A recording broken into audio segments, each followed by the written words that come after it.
Génesis capítulo 6. Hoy iniciamos una serie preciosa que se va a titular Los tiempos de Noé. Los tiempos de Noé. Ahorita voy a hablar la primera parte, la segunda parte, pero ustedes se pueden ir, van a estar a su disposición las conferencias. Pero hace algún tiempo he estado yo constreñido en el espíritu por saber que verdaderamente nos encontramos viviendo bíblicamente en la última generación. Hay demasiadas señales alrededor, proféticas, tanto morales como espirituales, como políticas y económicas, que nos hablan que el mundo se encuentra al borde de un caos. Entonces es bien importante que nosotros podamos comprender a la luz de la Biblia qué señales son estas las que están delante de nosotros para que podamos abrir los ojos y darnos cuenta que tenemos el tiempo contado. Y una de las más grandes señales las dio Cristo en Mateo 24. Y Jesucristo dijo en el versículo 37 al 39, más como en los días de David, no, ¿verdad? Más como en los días de Salomón, tampoco. Más como en los días de Malaquías, no. Cristo escogió una generación del pasado. La generación de los tiempos de Noé. Y Jesús dijo que las características que prevalecieron en esta generación de Noé se iban a repetir antes de que Él regresara.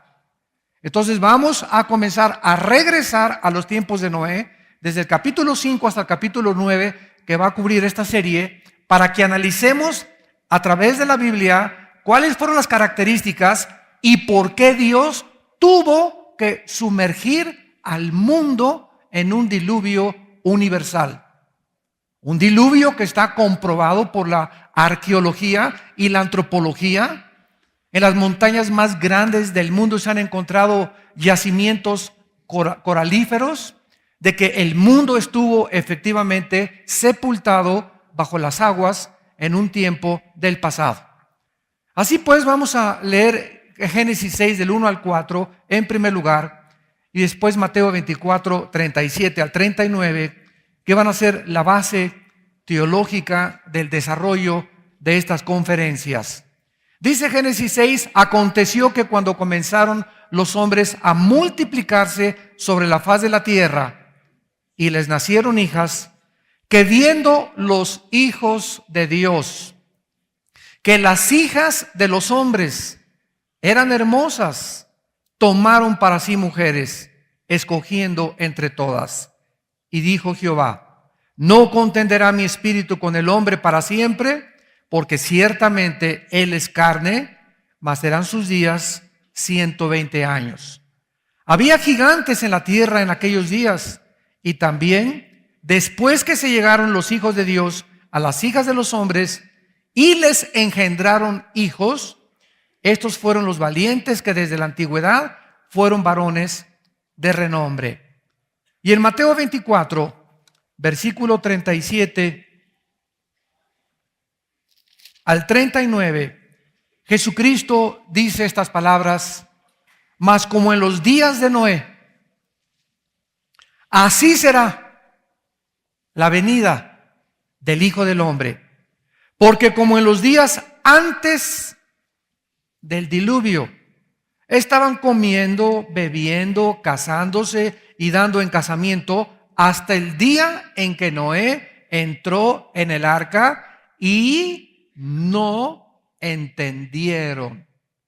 Hasta que vino el diluvio, o sea, la destrucción, y se los llevó a todos. Así será también la venida del Hijo del Hombre. Una de las características que forman parte de los atributos divinos, cuando hablamos de atributos, son las cualidades que le pertenecen a la deidad. Dios se caracteriza porque es un Dios santo, Dios es un Dios fiel, Dios es un Dios misericordioso, pero Dios también es un Dios de ira. Dios tiene que castigar el pecado. Y muchas personas dicen, es que Dios es bueno y al final todos se van a salvar. Esto se llama el universalismo, es una doctrina herética. Entonces, al mismo tiempo que Dios es bueno y que su amor lo demostró en una cruz al pagar en nuestro lugar por nuestros pecados, Dios es un Dios que tiene que castigar el pecado. Y lo castigó en la persona de su Hijo Jesucristo en la cruz. Entonces, si Él no perdonó a su Hijo, sino que su Hijo lo entrega en nuestro lugar, ¿tú crees que te va a perdonar a ti? Cuando nosotros hacemos a un lado la ira de Dios y predicamos solamente el amor de Dios, la miel de Dios, prosperidad, todo te va a ir bien, el campeón que traes adentro, todas las cosas van a formar, y estamos predicando solamente una área del carácter de Dios. Y Pablo le enseñó en Hechos 20 a los discípulos que él había querido predicar todo el consejo de Dios.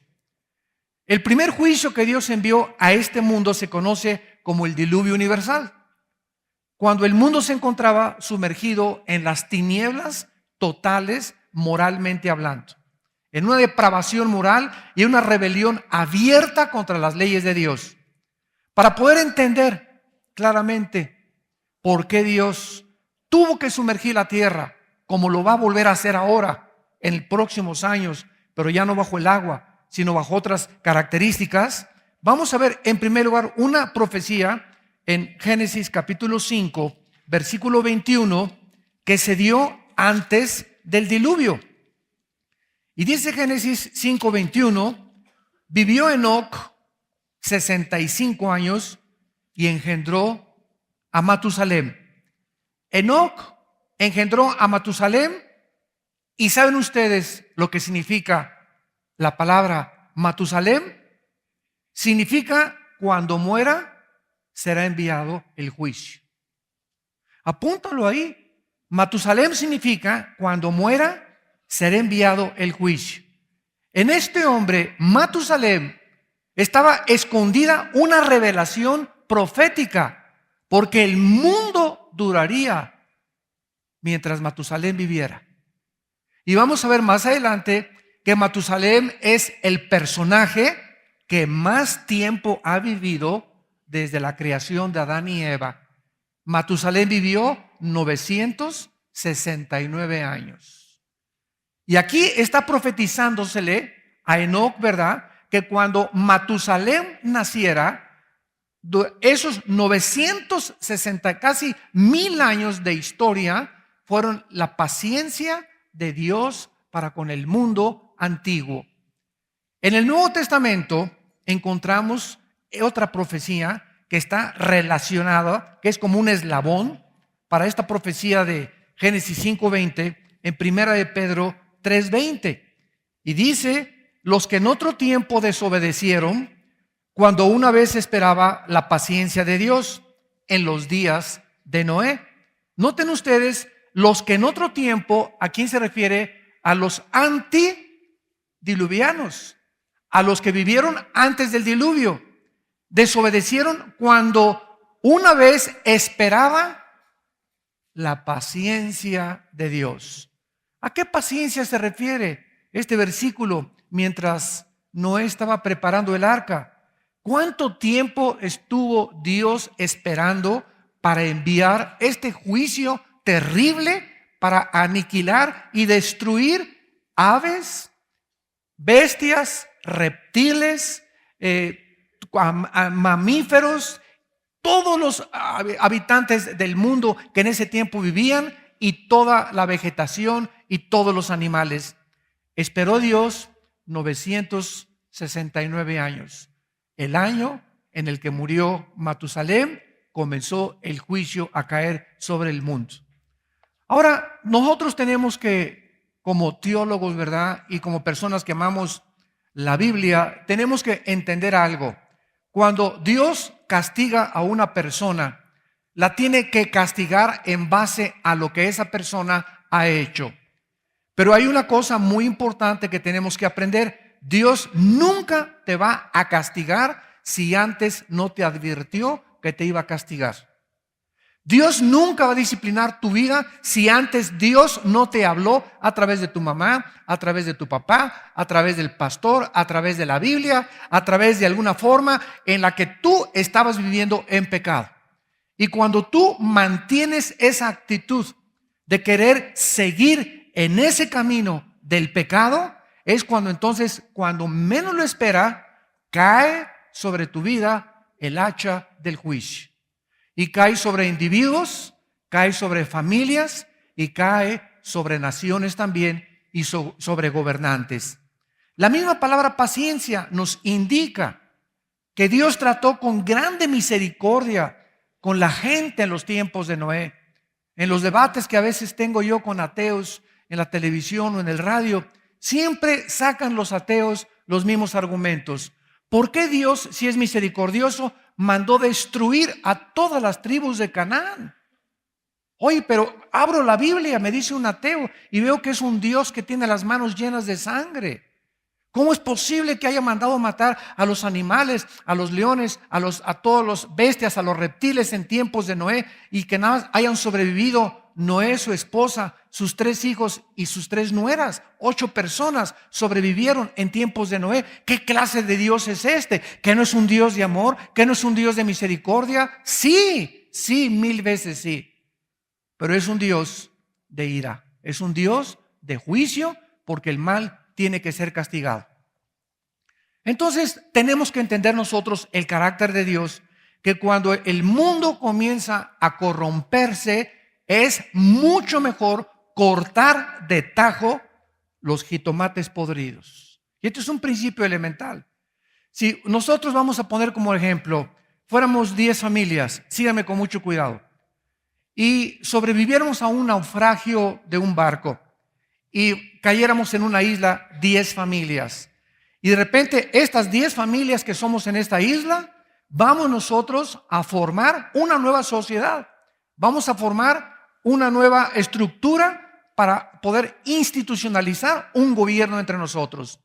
¿Qué es lo primero que haríamos las 10 familias que hemos llegado a esa isla para poder sobrevivir? Número 1, tenemos que establecer reglas entre nosotros.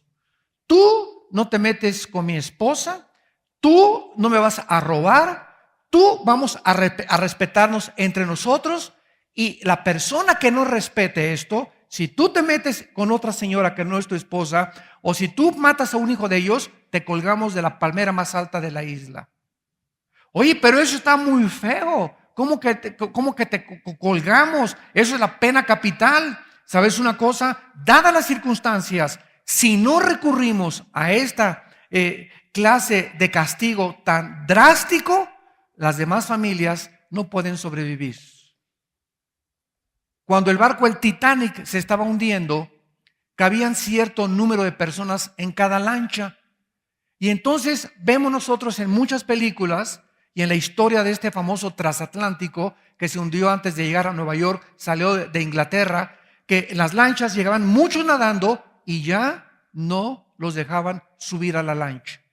Porque si se subían a la lancha, una persona más hundiría esa lancha y se morirían todos. Entonces era preferible que se murieran los que se quedaron ahí en el agua, pero para sobrevivir los demás necesitaban pagar el sacrificio las personas que se quedaron sin subirse a las lanchas. Si tenemos una lancha y tenemos 10 personas y hay un hoyo y comienza a meterse el agua en la lancha y comenzamos a darnos cuenta que se hunde, es preferible, ¿verdad?, que una persona la echemos a la borda, echamos una suerte, un volado, a ver quién se va al mar y a quién se lo comen los tiburones, para que las otras 9 personas puedan sobrevivir. En la Segunda Guerra Mundial, ¿qué hizo los Estados Unidos de Norteamérica? Esto no es justificar de ninguna manera la bomba atómica, pero ¿qué hizo Estados Unidos con Hiroshima y con Nagasaki? ¿Qué hicieron? Mandaron una bomba atómica que detuvo la Segunda Guerra Mundial. Gracias a la bomba atómica, los japoneses se rindieron y se evitó que millones de personas más pudieran morir. Desgraciadamente, se tuvo que llegar a esa medida tan drástica. Entonces, esta perspectiva, que muchas veces es muy difícil de poder entender, es la que tenemos que tener nosotros, y se llama en la Biblia discernimiento espiritual. Tenemos que aprender a distinguir los juicios de Dios, por qué hace Dios lo que hace y por qué no podemos mezclar su santidad con su ira y con su castigo. ¿Qué respuesta podemos dar nosotros de si eran responsables los habitantes de los tiempos de Noé en el mundo antiguo? La respuesta a estas preguntas que vamos a dar a continuación, vamos a descubrir la enormidad de sus pecados y calcular la extensión de su rebelión. Que si Dios no sumerge al mundo en el diluvio universal, no hubiera quedado una sola persona para volver a repoblar el mundo después. Esta generación no estuvo ciega a la luz divina, porque tuvieron la luz de la naturaleza. O sea, tú puedes preguntar, oye, pero si Cristo todavía no moría en la cruz. Estas personas, ¿cómo las podía Dios juzgar en el día del juicio? ¿Quién les habló de Dios? Vamos a ver que en primer lugar dice Romanos 1, porque lo que Dios se conoce les es manifiesto. Porque Dios lo manifestó a través de las cosas invisibles que se hacen visibles por medio de la creación. Pero ellos fueron necios en darse cuenta que la misma naturaleza nos habla de un creador y de un diseñador del universo. Y esta generación de los tiempos de Noé rechazó la luz divina, aunque tú no tengas la Biblia y aunque no tengas a Cristo. Es la pregunta que muchos hacen: ¿cómo va a juzgar Dios a los aztecas? Oye, los aztecas nunca les hablaron de Cristo. A los aucas en el Ecuador, que mataron a unos misioneros a flechazos. A los budistas que nunca escucharon a Cristo. Son preguntas válidas. ¿Cómo va a juzgar Dios a estas personas? La respuesta está en Romanos 2, del 10 en adelante. Los que han muerto sin conocer la palabra de Dios, Dios los va a juzgar de acuerdo a la luz de la naturaleza que ellos tuvieron. Y número 2, por sus conciencias. La conciencia no la produce la materia, señores ateos. La nada no puede producir nada. Si el mundo nació de la nada, como dice el ateísmo, y somos el resultado de una evolución fortuita y de una selección natural, ¿quién produjo la conciencia en los seres humanos? Esta voz interna que cuando hago algo bueno me llena de paz y de satisfacción y de tranquilidad. Y cuando hago algo malo me llena de nervios, me llena de intranquilidad y me llena de disatisfacción. Es como un juez que Dios puso dentro de los seres humanos. Llámense aztecas, tlaxcaltecas, chichimecas, aucas, budistas o como se llame. Todos los seres humanos, a diferencia de los animales, tenemos una voz dentro de nosotros que nos dice entre el bien y entre el mal. Entonces, estas personas eran culpables porque tenían la revelación divina y la revelación de sus conciencias. Además, en Génesis capítulo 3, versículo 15, antes de que Adán y Eva fueran expulsados del huerto del Edén, todo esto estoy poniéndolo como una antesala para que podamos, antecedentes, para que podamos entender los tiempos de Noé y veamos de qué forma se comparan con los tiempos de nosotros. Y tenemos que ser justos. Tenemos que entender por qué Dios sumergió al mundo en un diluvio y por qué lo va a volver a hacer Dios. Si somos cristianos, tenemos que entender el carácter y los pensamientos de Dios. En Génesis 3:15, toda la profecía que todos ustedes conocen, donde se promete que la semilla de la mujer aplastaría la semilla de Satanás, de la serpiente. Y desde esta profecía, esto motivó, ¿verdad?, para que todos los descendientes de Adán vivieran esperando la promesa de ¿qué cosa? Desde Adán hasta la cruz, toda esa generación estuvo esperando la semilla que es Cristo. Ellos vieron hacia el futuro y su fe hacia el futuro les contó por justicia. Y nosotros de la cruz hacia adelante vemos hacia atrás. Vemos lo que ya la semilla hizo en la cruz. Ellos estaban esperando lo que iba a ser en la cruz. Entonces en el pasado, su fe era del pasado hacia el futuro y nosotros del pasado hacia atrás, del futuro hacia adelante. Entonces, tanto la fe de los antiguos como la fe de nosotros siempre ha sido en la cruz. La cruz es el centro de la historia y del universo entero. Entonces, en esta promesa, Adán y Eva se la transmitieron a todos sus descendientes. Y vemos, por ejemplo, en Génesis 3:21, que cuando Adán y Eva pecaron, ¿qué hicieron? Inmediatamente había un árbol, hay una higuera. ¿Qué produce la higuera? ¿Manzanas? Higos. Había una higuera y cuando descubrieron que estaban desnudos delante de Dios y pecaron, arrancaron las hojas de la higuera y se taparon, Adán y Eva. Se taparon por todos lados y no querían que Dios viera su desnudez. Antes, Adán y Eva estaban como un niño de 2 años. Tú metes a un niño de 2 años y a una niña de 3 años a una tina, desnudos, y ninguno tiene vergüenza de su desnudez. No tienen conciencia todavía de que están desnudos. Pero metes a un niño de 5 años y a una niña de 6 años y inmediatamente se tapan, ¿verdad? ¿De dónde viene eso, señores psicólogos, antropólogos y psiquiatras? Esa culpa, esa vergüenza de la desnudez que nos ha llevado a vestirnos y a no quitarnos la ropa enfrente de las personas que no son íntimas de nosotros, como nuestra esposa o nuestro esposo, que es la única forma en la que 2 seres humanos se les permite ver su desnudez en el matrimonio nada más, porque ya no son 2, son una sola carne. ¿De dónde viene eso? Viene desde el origen de las páginas del libro del Génesis, de la Biblia. Entonces, en Génesis 3:21, Dios les dijo, ustedes no se van a tapar.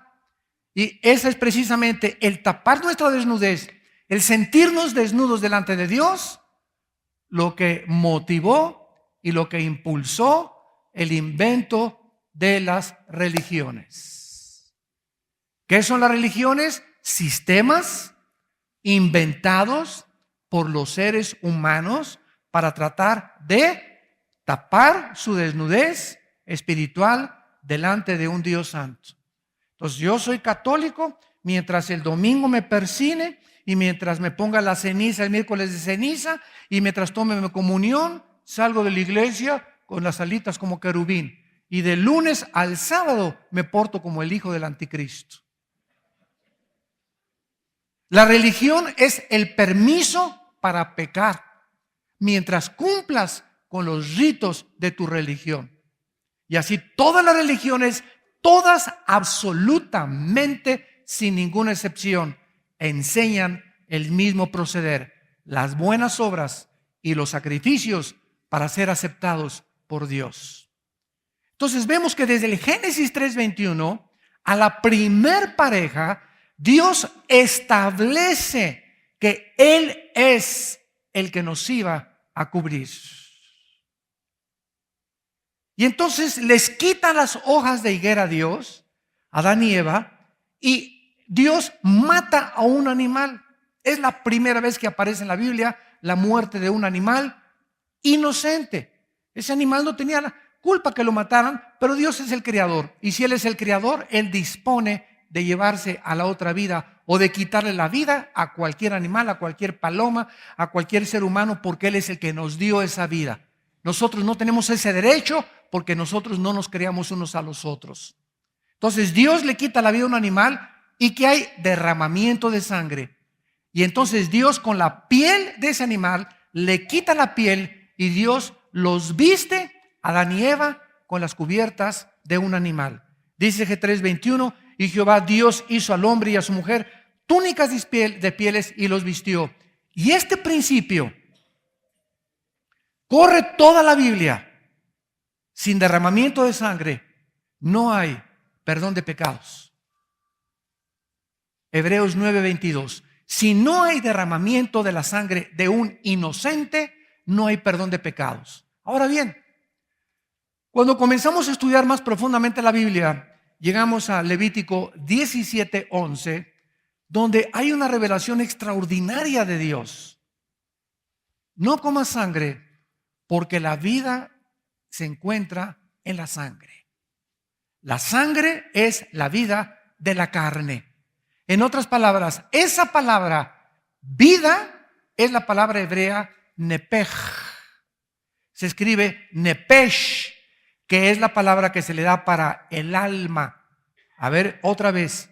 La vida, el alma se encuentra en la sangre. La vida se encuentra en la sangre. El alma se encuentra en la sangre. Esto es extraordinario, porque pasaron miles de años para que los médicos descubrieran, y la ciencia, que era la sangre precisamente la razón y lo que le da vida a todo el cuerpo humano. Entonces, el alma está dentro de la sangre. Entonces, cuando tú le quitas la vida a una persona, ¿qué estás haciendo? Estás atentando contra algo que Dios creó. Esa persona no es tuya y tú le quitas la vida a esa persona. Tú estás derramando sangre, y en ese momento, al derramar sangre, la sangre que tú clamas y que tú derramas en la tierra, esa sangre desde el principio clama venganza. Clama venganza. ¿Por qué? Porque solamente una vida puede pagar por otra vida. Por eso Dios instituye, como lo voy a ver cuando lleguemos a Génesis 9, la pena capital en Génesis capítulo 9. Acaba el diluvio, y antes del diluvio no había leyes. Dios no había determinado que ningún gobierno ejerciera la pena capital contra los criminales. Por eso Caín no fue matado por Dios. Fue con una marca, anduvo errante por todos lados para que todo el mundo supiera que ese hombre había pecado contra Dios, y ese era su castigo. Pero después del diluvio, Dios le dice a Noé en Génesis capítulo 9, de aquí en adelante, yo, dice Dios, les entrego a ustedes, a los hombres, la prerrogativa de poder hacer justicia contra el pecado, quitándole la vida a otra persona, a los criminales. Entonces, después del diluvio, el ser humano encuentra el gobierno civil, se forman los gobiernos civiles. Dios le entrega al gobierno civil, no a nosotros como individuos. Por favor, entendámoslo. Le entrega a Dios al gobierno civil la prerrogativa de usar la espada para poder vengar, para poder vindicar la justicia contra aquellos que atentan contra la sociedad. Es mejor eliminar a esa persona. Hay personas que nosotros sabemos que han perdido el derecho a seguir viviendo. Un pederasta no tiene derecho a seguir viviendo, pero para nosotros es más misericordioso que quitarle la vida, echarle 90 años de cárcel. Es que es más misericordioso que se pudre en la cárcel a quitarle la vida. Y el gobierno tiene que gastar comida y alimento y vestida durante 90 años para seguir alimentando y vistiendo a ese sinvergüenza. Y Dios dijo, ¿verdad? La pena capital está establecida. ¿Por qué? Porque es una necesidad que necesitamos entender. Es algo que desgraciadamente forma parte de la moral cristiana. Y por eso mucha gente, cuando debatimos con ateos, oiga, pero ¿cómo el cristiano está a favor de la pena capital? Sí, claro que estamos a favor de la pena capital. Ahora, ¿cuál es el problema? El problema está que la justicia de muchos gobiernos civiles no la ejercen equitativa ni justamente. Y muchos usan la pena capital para vengarse de sus enemigos. Hay otra frase en México que se llama para cacería de brujas. Todos mis enemigos, como Saddam Hussein, mandó matar a todos los que se oponían a su régimen, y esto ya es el abuso de la libertad que Dios nos dio, y eso ahí Dios ya no es culpable. Pero en México, por ejemplo, ¿verdad? Si se instaurara la pena capital para delitos, ¿verdad? De secuestradores que le quitan la vida a las personas, que violan a tus niños, que cosas así graves, que violan a niños, que asesinan a niños, etcétera, etcétera, y los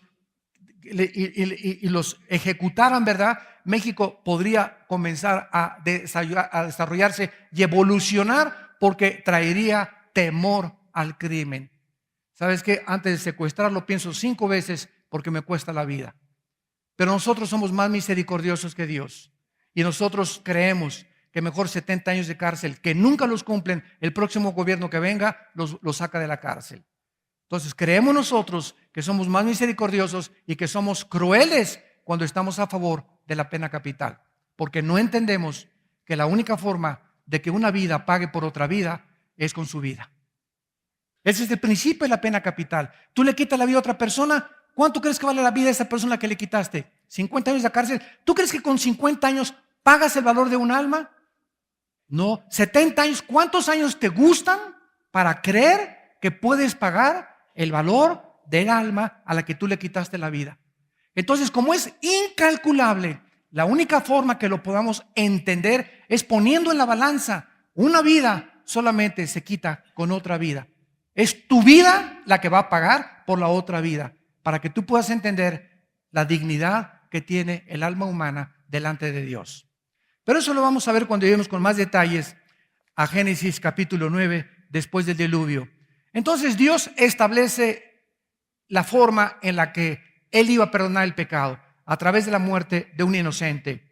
Caín, en Génesis 4, del 11 al 15, ¿qué le dice Dios después de que mata a su hermano Abel? Ahora serás maldito, Génesis 4, 11, en la tierra que abrió su boca para recibir de tu mano la sangre de tu hermano. Cuando labre la tierra, no te volverá su fuerza. Errante y extranjero serás.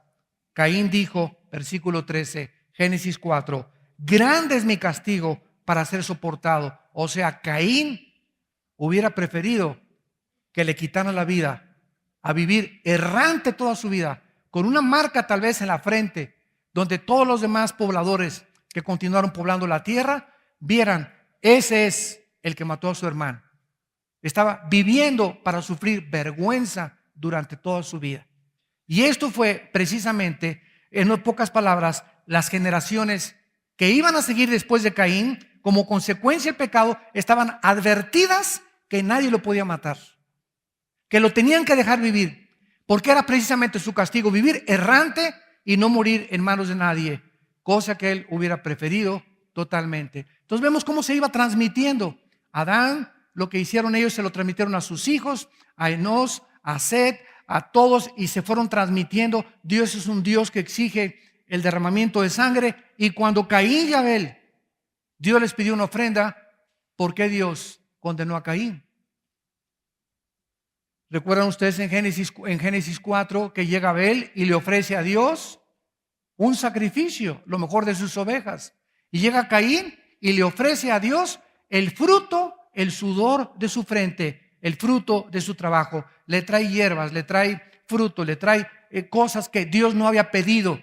Entonces Dios rechaza a Caín y le dice, Caín, yo no quiero lo que tú me has traído, y bendice a Abel.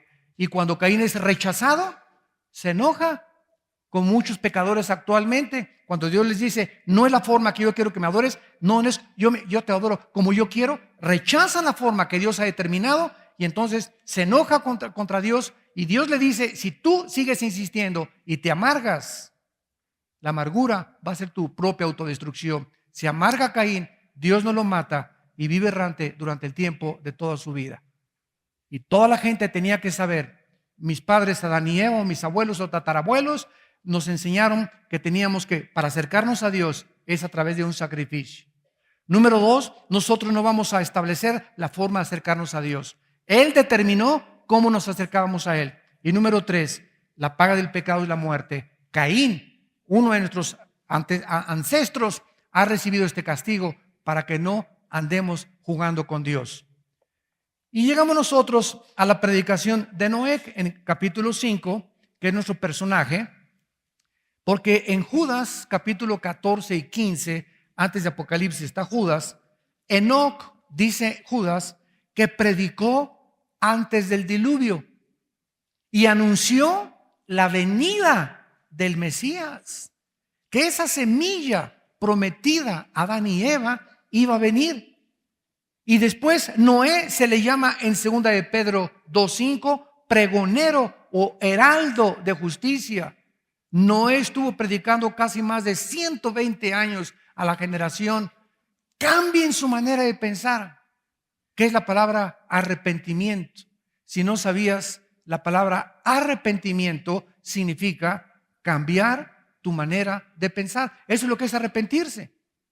Miren lo que es arrepentirse. Es ir caminando mal. Te encuentras con la luz, con Dios, y entonces muchos dicen, no, ya no voy a tomar, y se vuelven solamente 45 grados. Ya no voy a adulterar, y nada más se volvieron 45 grados. Eso no es arrepentimiento. Arrepentimiento no solamente es dejar de fumar, dejar de adulterar, dejar de hacer lo malo. El arrepentimiento es dejar de hacer esas cosas y volverte hacia Dios. El arrepentimiento es una vuelta de 180 grados hacia Dios. Porque si tú dejas de hacer muchas cosas malas, pero no te vuelves a Dios, esto lo hacen hasta las personas que no son cristianas. Los mormones, por ejemplo, nos ganan a nosotros porque no toman ni café, menos Coca-Cola. O sea, si es cuestión de moralidad, hay muchas sectas que nos ganan a los cristianos evangélicos. Sin embargo, el arrepentimiento no es solamente ya no haga esto, ya dejé la pornografía, ya la cambié eso. Sí, pero tú tienes que entender que te tienes que volver a Dios. Porque si tú no te vuelves a Dios, vas a regresar a hacer las mismas cosas tarde o temprano. Porque al volverte a Dios y caminar hacia Dios, Dios te inviste de poder para que ya no regreses a tu antigua vida. Esa es la gran diferencia por la cual muchos cristianos siguen cayendo y siguen cayendo porque nunca se volvieron a Dios. Tú te arrepientes y te vuelves a Dios y voy a comenzar a orar desde mañana. Voy a comenzar a leer la Biblia. Me voy a unir entre semana a un estudio bíblico. Me voy a inscribir en el ITI, en el Instituto Internacional Teológico. Voy a juntarme con cristianos. Esto es volverte a Dios. Porque si tú no haces estas cosas, vas a volver a caer. Y te vas a frustrar. Y es que yo tengo 5 años en Cristo y no me funcionó. Porque nunca te arrepentiste. Nunca cambiaste tu manera de pensar respecto a lo que Dios quiere que tú hagas en la vida. Muy bien, ahora veamos a continuación las causas del diluvio. Una vez que hemos comprobado la culpabilidad del mundo antiguo antes del diluvio, vamos a ver ahora, y se pone la cosa más interesante, santos de Dios, las causas que provocaron la ira de Dios. Porque si Jesucristo dijo que eran las mismas causas y la misma generación, vamos a comenzar a asustarnos, de darnos cuenta que estamos verdaderamente, como les dije al principio, viviendo la última generación. Podríamos resumir las causas del diluvio con 3 frases: corrupción y depravación moral, extrema violencia y maldad humana.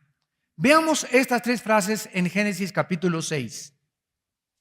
Número 5, versículo 5, Génesis 6:5. Vio Jehová que la maldad de los hombres era mucha en la tierra y que todo designio de los pensamientos del corazón, todas las cosas que estaban pensando las 24 horas, eran de continuo solamente hacia la maldad.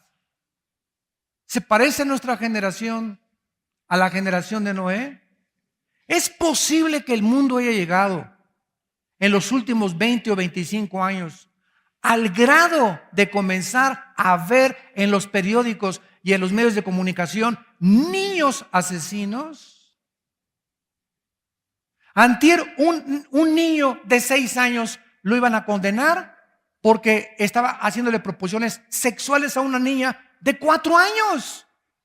Los papás de la niña de 4 años en un estado de Estados Unidos lo demandan a los papás del niño de 6 años y no le pueden hacer nada al niño de 6 años porque pues es un menor de edad. Pero un niño de 6 años haciéndole proposiciones. Ahora, este niño sabemos que hay una inocencia, pero ¿cómo puede un niño de 6 años llegar a ese grado? Por la pornografía que ven sus padres. Porque tienen acceso a cualquier canal de televisión, a cualquier video.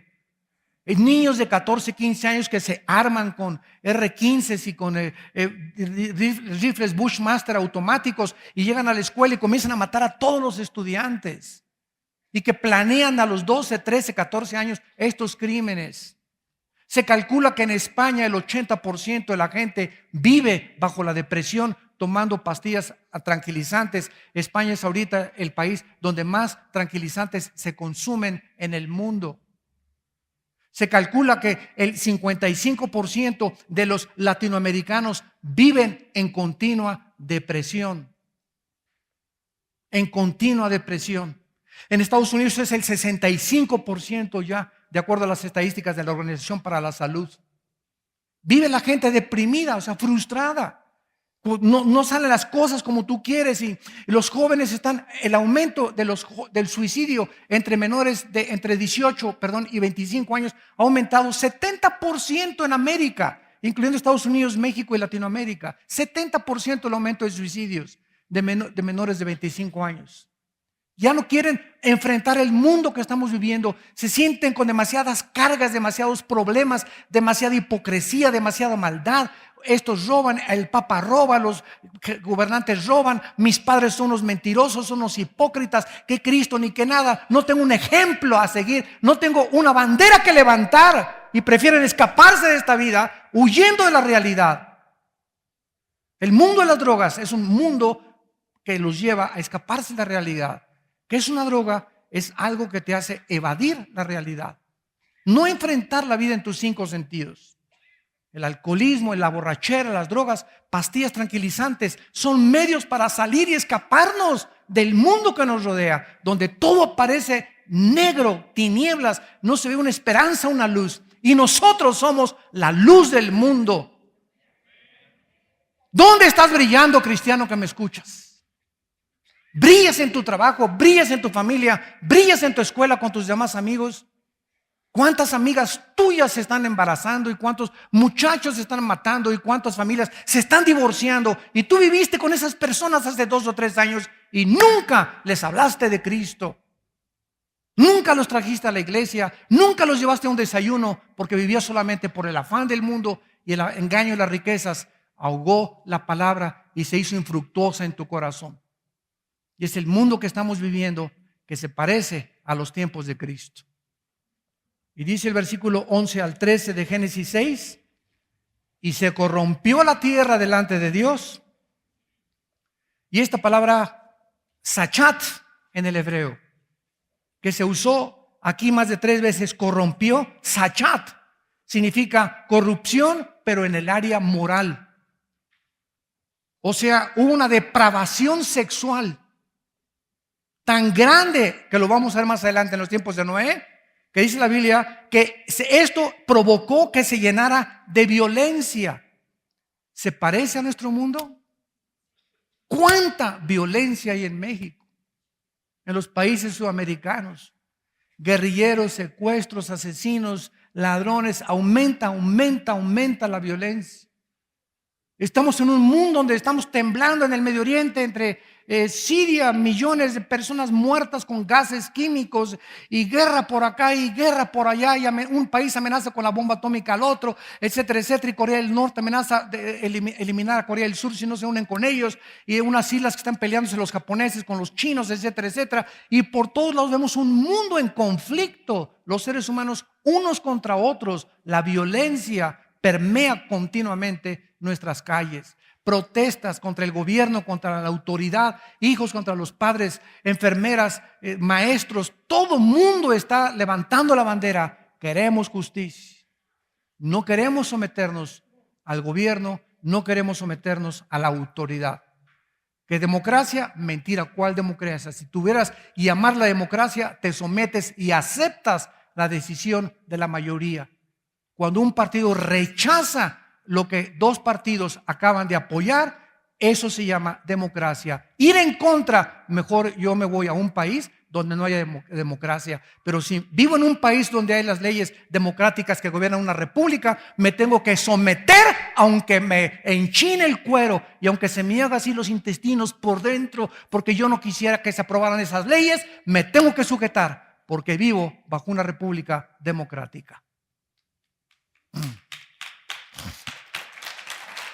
Y dice el versículo 12, todo esto lo seguimos con una línea de lógica para que veamos simplemente esto, damas y caballeros santos de Dios. El mundo está loco.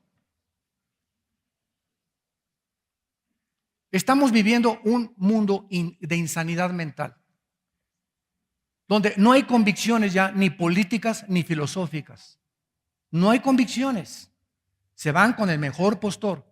Ancha y espaciosa, dijo Cristo, la puerta donde conduce a la perdición y la mayoría van por ella. Y angosto es el camino que conduce a la salvación y pocos son los que entran. El mundo está llegando a una violencia, a una depravación moral, como lo vamos a ver, como jamás en la historia desde los tiempos de Noé. Y miró Dios, versículo 12, que la tierra estaba corrompida, porque toda carne había corrompido su camino, y dijo pues Dios a Noé: he decidido el fin de todo ser. Llegó a una decisión drástica, a una decisión radical Dios. Y para que Dios, el creador, el infinito, el Shaddai, el omnipotente, el sabio de los sabios, el juez y legislador de toda la humanidad, haya llegado como juez a decir, se acabó, es porque no había más que esa solución. Si podía Él continuar repoblando el mundo en el que vivimos. He decidido el fin de todo ser, porque la tierra está llena de shamás en el hebreo, que se tradujo violencia. A causa de ellos los destruiré. Y fíjense lo que dice con la tierra. En otras palabras, ¿qué fue el diluvio? Síganme con cuidado, fue la naturaleza se volverá su enemigo. La naturaleza se volverá nuestra enemiga. Y es el mundo que estamos viviendo actualmente. Nunca como en los últimos 10 o 15 años habían habido tantos tornados, tantos huracanes, tanta contaminación ambiental de los mares, del agua, del aire que respiramos. Nunca la comida había estado tan infectada como en los tiempos en que vivimos. Nunca había habido tantos terremotos desde 1976, de acuerdo al Instituto Geológico de Boulder, Colorado, hasta nuestros días. No, siempre ha habido terremotos, siempre ha habido guerras, pero nunca se habían conjugado todas estas cosas como hay. Nunca había habido las nevadas que están azotando ahorita Estados Unidos. Mi esposa y yo la semana que entra nos quedamos 2 días ahí en Dallas, 2 días encerrados sin poder salir por la nieve. No podíamos ni caminar, no podíamos sacar el coche, no podíamos hacer nada. Y gracias a Dios que el sábado, ¿verdad? Se comenzó a quitar un poco y ya salí yo con Caleb, mi hijo, y a quitar un poco más de nieve y echarle agua con sal y con anticongelante, ir al mercado porque ya no teníamos comida en la casa. Y nada más pensábamos que hubiera durado 4 o 5 días. ¿Qué íbamos a hacer? Es desesperante. Nunca te has puesto en esa situación, ni les aconsejo que nunca se encuentren bajo estas circunstancias, pero por primera vez en la vida comenzamos a apreciar qué maravilloso es poder salir y comprar en el mercado comida, qué maravilloso es tener huevitos para desayunar, cena para comer, pero llegamos a creer que todo eso lo merecemos. Y cuando viene algún fenómeno meteorológico, algún fenómeno climático y cambia todo por el sol, por la lluvia, por la nieve, y nos cambia nuestra rutina de vivir, nos damos cuenta qué frágiles somos y qué vulnerables somos ante los fenómenos de la naturaleza. Y qué es precisamente lo que dice Isaías capítulo 24 en la profecía para el futuro. Vean ustedes, en tiempos de Noé, la naturaleza, Dios la usó. ¿Qué usó Dios? Rompió las fuentes de las aguas y la lluvia inundó la tierra. Dios pudo haber dicho así y acabar con todos, con rayos, ¿verdad? Pero Dios usó la naturaleza. Comprendamos los caminos de Dios. Y dice en Isaías 24, Isaías viendo hacia los tiempos que estamos viviendo, vean lo que dice el versículo 4 al 6. Isaías 24. Se destruyó, cayó la tierra. Aquí está hablando de algo que todavía no ha pasado. Isaías existió 700 años antes de Cristo. Se destruyó, cayó la tierra, enfermó, cayó el mundo, enfermaron los altos pueblos de la tierra y la tierra se contaminó, se infectó. El planeta Tierra se infectó, se contaminó bajo sus moradores. ¿Por qué? Por 3 cosas. Número 1, traspasaron las leyes. Dios ha dicho el matrimonio es un hombre y una mujer. Nosotros no inventamos el matrimonio. Y pone Dios una línea divisora. No cruces esta línea. Es mis líneas y mis restricciones morales. Y si tú quieres violar mis líneas y casarte con un hombre o con una mujer, estás transgrediendo mis leyes morales. Y hay un precio altísimo para pagar por estas leyes morales, porque comienza la sociedad a corromperse moralmente. Y es a donde la sociedad se está dirigiendo en el mundo entero. Ya son 3 estados en Estados Unidos que aceptan el matrimonio de los gays. Traspasaron las leyes. Número 2, falsearon el derecho. Los ciudadanos de casi todos los gobiernos del mundo, de todas las naciones, claman justicia ante los tribunales. Hay muy pocos tribunales ya de justicia en el mundo que hagan justicia sin mirar al que es rico y al que es pobre. La mayor parte se venden ahora al mejor postor. Ya no hay justicia en las cárceles, no hay justicia en los gobiernos, en los jueces, diputados, senadores, de las mayor partes de los tribunales del mundo entero. Son muy pocos hombres políticos, jueces, presidentes, gobernantes que dirigen las naciones. Son muy pocos ya contados, como un Nelson Mandela. Un hombre entre 5,000 o 10,000. Este hombre africano que pudo mantener su integridad y donde ha reunido al mayor número de gobernantes a su entierro como jamás en los últimos 100 años. Nadie podría decirle nunca a ese hombre fue un corrupto. Como ese hombre ya no hay otro en el globo terráqueo. Podrá morir el rey de no sé dónde y podrá morir el presidente de no sé dónde, pero nadie podrá hacer el impacto que hizo un hombre que pasó 27 años en la cárcel, y durante los 27 años en la cárcel un hijo de un guardia le comenzó a leer los salmos a Nelson Mandela en la prisión. 27 años por ir en contra de la injusticia de los ingleses, del colonialismo inglés en Sudáfrica. Sale él, ¿y qué es lo que le da la victoria a este hombre Mandela? ¿Sabes tú qué fue lo que le dio la victoria? Que nunca se amargó. Virgen del Cobre. No se amargó. Esa fue su victoria. No se amargó. Era para que hubiera salido, ¿verdad? Y haber levantado un liderazgo, una revolución. No se amargó y salió y prefirió perdonarlos. Y fue ese perdón lo que lo hizo él grande. ¿Qué es ese perdón? La virtud más grande del cristianismo. Ama a tus enemigos.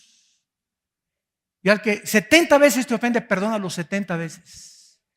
Vivimos en un mundo rodeado de lobos y somos como ovejas. El cristiano que se amarga no entra a la tierra de Canaán.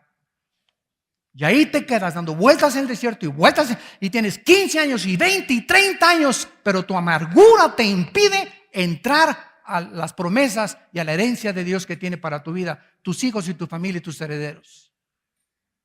Y este hombre creó, ¿verdad?, un símbolo impresionante del perdón. Decían todos los comentaristas en todos los medios masivos de comunicación.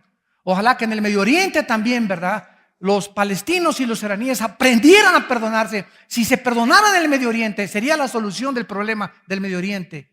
Pero ¿qué es el Medio Oriente? Una guerra donde no hay perdón de ninguno de los bandos, donde los dos se quieren matar y los dos buscan el mismo territorio.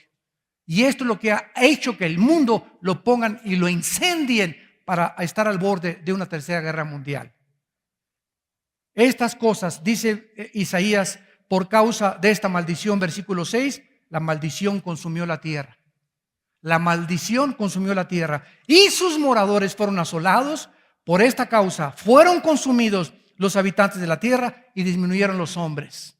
Y por eso al llegar al Apocalipsis y ver los juicios que le esperan a este mundo, muchos dicen: ay, Dios mío, van a caer los meteoros y va a caer esto y se van a inundar acá y se van a venir los fenómenos contra nosotros en la naturaleza y va a haber destrucción y va a haber criaturas, perversiones genéticas volando, tratando de atormentar a los hombres. Apocalipsis capítulo 9, y una cuarta parte de la humanidad va a desaparecer con una guerra mundial. Dios mío, ¿pero qué es esto? Son los juicios de un Dios santo que tiene que juzgar el pecado. Entonces no culpemos a Dios y no le eche la culpa a Dios. No es la falta de misericordia, es nuestra maldad la que ha hecho que Dios tenga que traer este juicio para que cuando Cristo regrese volvamos a repoblar la tierra, nosotros sus hijos y aquellos que pusimos nuestra confianza en esa cruz. Padre, te damos gracias por tu palabra. Te damos gracias, Señor, por sacudir las fibras más íntimas de nuestro ser. Y te damos gracias porque tú nos recuerdas que somos la luz del mundo, que nos has llamado de las tinieblas a la luz admirable de Cristo para anunciar tus virtudes a un mundo en tinieblas. un mundo depravado moralmente, lleno de maldad por todos lados. La vemos en nuestras vidas, en nuestros vecinos, en nuestras ciudades, en nuestras naciones. La maldad aumenta en los seres humanos. Hombres amadores de sí mismos, que ponen sus intereses sobre los de los demás. Y esta razón es por la cual nunca van a ser felices, porque el Hijo de Dios bajó del cielo hace 2000 años a decirnos: yo no vengo para que me sirvan, vengo a servirlos.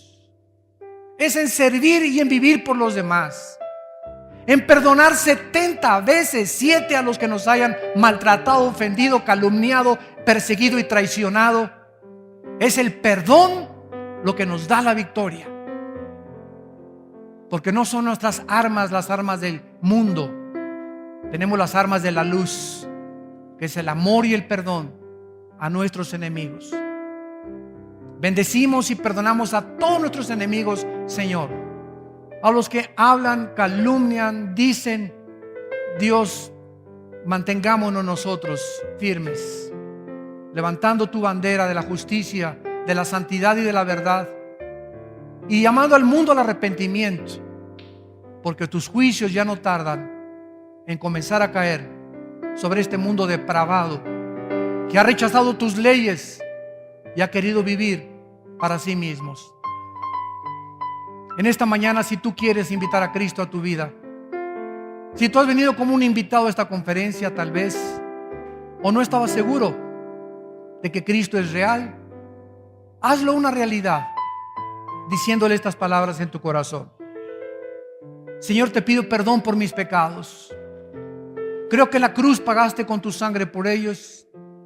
Te pido que entres a mi corazón como mi Señor y mi Salvador, y que transformes y cambies mi manera de pensar respecto al pecado, respecto a ti, respecto al mundo. Dame la mente de Cristo, Señor, en el nombre de Jesús. Amén.